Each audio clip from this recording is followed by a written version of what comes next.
Miss John and I'm reading Chapter 15, Poetry Festivity. Bert Brisbane was waiting at the door for us. "Hurry on in, it's freezing," he said. Mr. Morales helped Mrs. Brisbane carry in our houses and all the bags of food and bedding. "Who knows how long we'll have to stay?" he asked. Mrs. Brisbane went to make a pot of tea, and soon Mr. Brisbane was cleaning Og's tank. Mr. Morales may be the most important person at Longfellow School, but the principal rolled up his sleeves and cleaned out my cage. He didn't even complain about what was in my potty corner. He did wear gloves and washed his hands afterward. "This is a good lesson for all of us," said Mrs. Brisbane as she brought in a tray of steaming cups of tea, a plate of cookies, and some yummy pieces of broccoli and lettuce for me. "If you decide to have a pet, you have to take total responsibility." Mr. Morales munched on a cookie. "I think they took responsibility for themselves. How on earth did such a small creature knock down that big bag?" "I was wondering about that too," said Mrs. Brisbane. "I think it was teamwork. A frog and a hamster? Never heard of such a thing," said Bert. "I sure wish I'd seen those two," he smiled and shook his head. "I always knew that Humphrey was sharp as a tack, but now we know there's a lot going on in Og's head too." "Boing!" Og croaked, and he lunged at the side of his glass box. Mrs. Brisbane chuckled. "He's feeling better. Looks like he wants to play a game of leapfrog." "Leapfrog is a game?" Had I been wrong about Og since that very first night? Instead of trying to scare me, he wanted to play? Like Mr. Brisbane, I wasn't sure what went on in Og's head, but he had some good ideas, like rescuing me. He even had another sound he could make. Nobody knew it but me, and that made me feel kind of special, like a friend. The sun came out that afternoon, and so did the snowplows. While the yards were still covered with snow, the streets were clear and cars traveled freely again. Across the street from the Brisbanes, 2 children built a snowman. Inside the Brisbane house, I was more than happy to run mazes and play hide and squeak with Bert for old time's sake. Og watched from his glass house, but said very little. On Monday, the roads had improved enough to go back to school. Thank goodness, because the poetry festival was coming up on Friday and there was still a lot of work to do. Some of the students had worked on memorizing their poems and writing them out at home over the long weekend. Most had not. Garth Tugwell had changed poems 3 times. On Monday he changed again. Mrs. Brisbane sent him to the cloakroom to memorize his new selection. Mrs. Brisbane surprised Kirk by asking for his help. "You've been a lot better lately about knowing when to be funny and when to be quiet," she said. "Now I need your help. We don't want this poetry festival to be too serious. We want it to be fun. Would you introduce the poems for us?" Kirk's whole face lit up. "Sure." "Be sure to make it funny," she told him.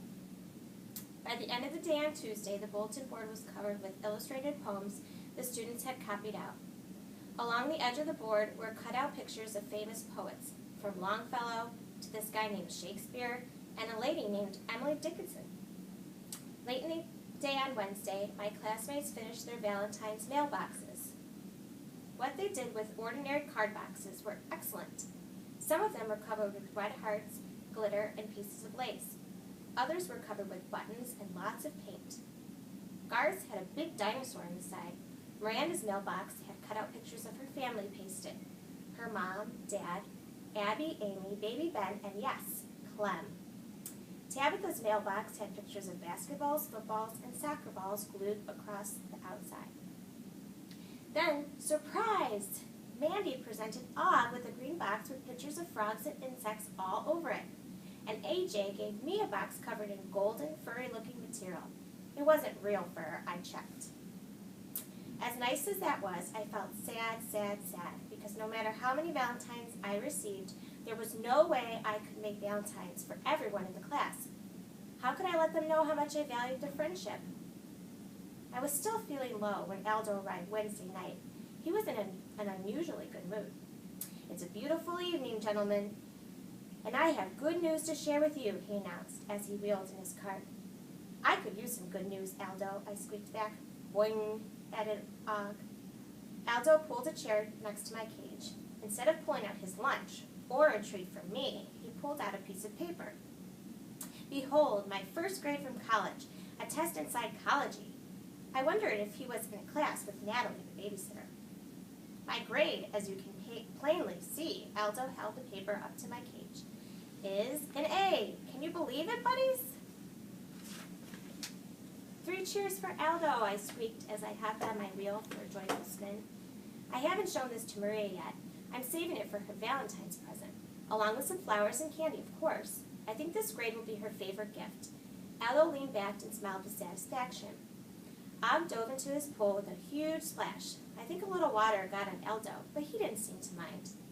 Splash away, Og, my friend, Aldo said. It makes a happy sound. Og splashed because he was happy? All I thought about splashing was that it was irritating. Aldo was grinning from ear to ear, almost like a frog. You see, before you, a happy man, there's nothing better in the world than to have someone to share good news, and even bad news, with. You see, Maria is my wife, but she's also my best friend. I stopped spinning because I felt a little dizzy. I learned a little bit about friendship this year by watching my classmates in room 26. There were friends who got really mad, but made up afterward. There were friends who stuck together through thick and thin. There were friends who reached out to you even when you didn't think you needed a friend. There were friends who would actually rescue you when you were in trouble. There were new friends, old friends, silver and gold friends. Later that night, I was sorry. I'd even doubted Og was my friend. I hadn't understood that sometimes a frog feels jealous and sometimes he feels splash happy. But he had come through for me when I needed help. So how do you say thank you to a frog? I decided to write a poem. Not just a roses are red, frogs are green poem, but a poem that said what I really felt. I pulled out my notebook and started to write. The next day was spent rehearsing for the poetry festival and straightening up the room. Boy, those kids' tables can get pretty messy. I didn't pay much attention. I had hunkered down in my sleeping nest, writing my hamster heart out. Friday was Valentine's Day, and everyone was excited. In the morning, the students mailed their Valentine's cards in a big box on Mrs. Brisbane's desk. During recess, the teacher sorted out the cards and delivered them, humming happily as she dropped them in the boxes. After recess, the students opened their cards. There was a lot of giggling and even some crunching, since Mrs. Brisbane had also dropped candy hearts in all the mailboxes. Out of the blue, AJ shouted, "Hey, hold on here. That's got everyone's attention. I've got a card from Martin Bean." Seth groaned loudly. "No, listen. He says he's sorry," AJ explained. "I got one too," said Garth. Miranda and Heidi had also gotten "I'm sorry" cards from Marty. "You're so mean," Mandy blurted out. "People can change," said Mrs. Brisbane. "I think it might have been difficult for Martin to write those cards, and he gave them to me to deliver. Maybe it's time to give him a second chance."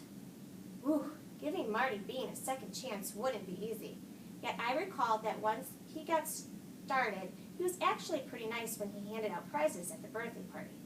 Maybe Aldo's talk with him had done some good. No wonder he got an A in psychology.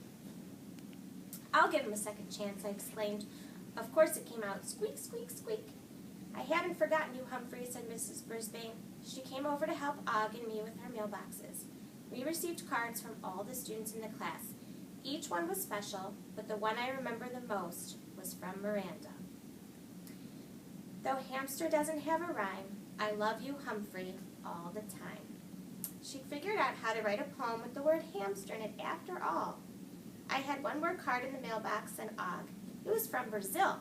Yes, Miss Mack had remembered me with a tiny little card that said, "Humphrey, you will always be a special friend. Love, Miss Mack."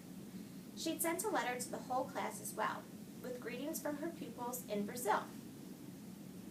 As wonderful as it was to receive those cards, I kept one eye on the clock all morning because I had a special mission to accomplish during lunch. A hamster's work is never done. The bell finally rang and the students left, which was good. But Mrs. Brisbane stayed behind, which was bad. She busily rearranged all the chairs in a big half circle. She picked scraps of paper off the floor and straightened a few tables. Wasn't this woman going to eat? At last, she glanced up at the clock, picked up her lunch bag, and hurried out of the room. I didn't have much time, so I tore a page out of my notebook, jiggled the lock that doesn't lock, flung open the door, and slid down the leg of the table. Og started bonging in alarm, but I didn't have time to explain. I raced across the floor as fast as my legs could carry me straight to Mrs. Brisbane's desk. When I got there, I gasped with surprise. My plan was to climb up her chair and take a giant leap onto the desk. It was dangerous and risky, but sometimes you have to be bold. However, the teacher had ruined everything by moving her chair far, far away from her desk into the circle of the other chairs. Even worse, her desk didn't have legs to climb up. It was a solid block of wood. My big plan was completely spoiled. The clock ticked away. My only choice was to set the piece of paper on the floor near her desk and scramble back to the table. I grabbed onto the cord from the blinds and began to swing back and forth until I got up on top of the table. I took the final leap and scurried back to my cage, pulling the cage door shut behind me. Boing, boing, boing, croaked Og. You'll understand soon, I told him. I hope. After lunch, Mrs. Brisbane returned to the classroom, followed by her other students. The room mothers arrived with punch and cookies. Next, the other parents entered. Everyone was so busy saying hello and admiring the decorations that I lost track of Mrs. Brisbane. I could hear her, though. Ladies and gentlemen, if you can take your seats, we're ready for the Poetry Festival to begin. She talked about what we'd been studying and all the hard work we'd put in. Then she turned the celebration over to Kirk Chen. Kirk was in good form. He introduced each student with a short poem. The rhymes were funny, but they didn't hurt anyone's feelings. For instance, when it was Heidi's turn, Kirk said, "Here's something fun by Heidi Hopper. When it comes to poems, you can't top her." He introduced Tabitha by saying, "Tabitha's new, but boy, can she rhyme. We hope she stays a long, long time." And for AJ's poem, he said, "AJ's poem makes him proud, so don't be surprised if he speaks really loud." AJ did too. I was proud, proud, proud of my classmates as one by one they stood in front of the room and recited their poems. Heidi recited the frog poem she wrote. Instead of my smiley poem, Tabitha performed a funny poem about a baseball player named Casey. Syed recited the dove poem.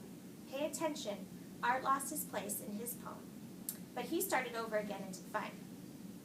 If anyone forgot a word, Mrs. Brisbane whispered it, and nobody seemed to notice. The parents clapped heartily for each and every poem. I did too. Then my heart sank as Mrs. Brisbane said, "Well, that includes the year's Poetry Festival. I hope you'll all stay for some refreshments." My plan had failed utterly.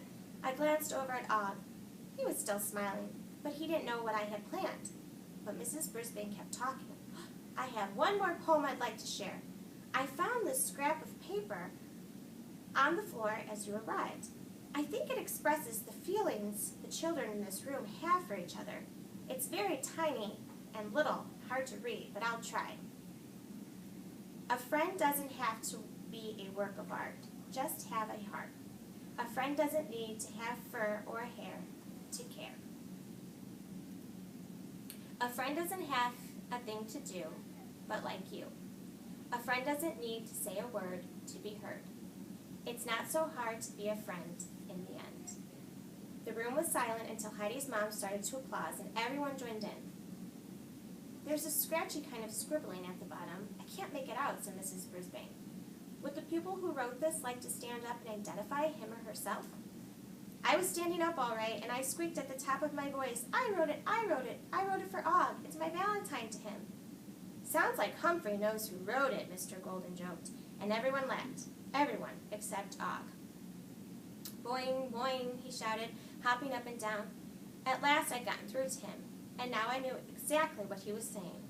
"You're welcome, Og," I replied. "You're welcome. You grinning, green, lumpy, bumpy, hairless, Google-eyed, cricket-eating friend. You're entirely welcome." Later that night, I looked over at Og as he dove into the swimming pool with a giant splash. He looked the same as ever, yet everything was different. What had seemed like a sneery leer was really a friendly grin. The splashing that once annoyed me made me feel good, because I knew Og was happy, happy, happy.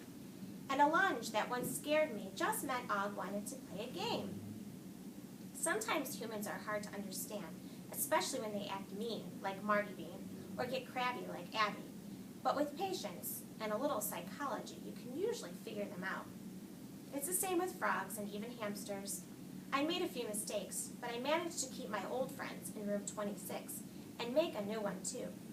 Suddenly my heart went boing as I thought about my shiny silver new friend, my friend Og. Of what shall a man be proud if he is not proud of his friends? Robert Louis Stevenson, Scottish novelist and poet.